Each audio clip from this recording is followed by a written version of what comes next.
FaheemShaheen English Practice. Welcome to my channel.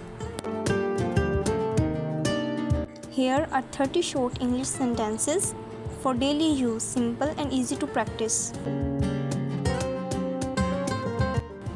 Good morning.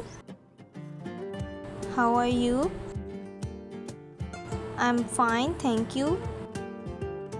What is your name? My name is Misha. Nice to meet you.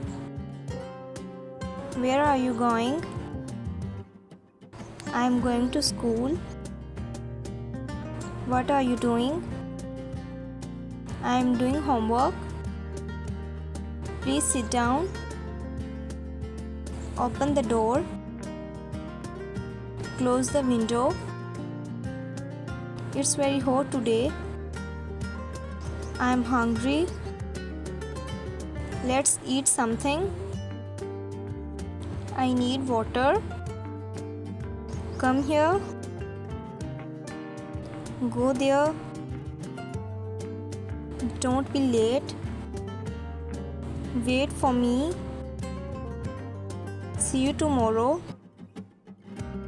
Take care. I'm sorry.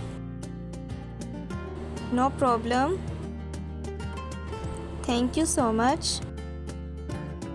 You are welcome.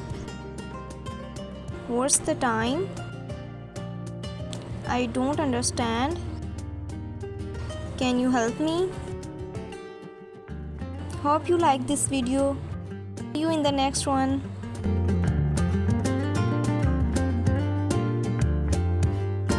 Thanks for watching. Like and comment and subscribe our channel.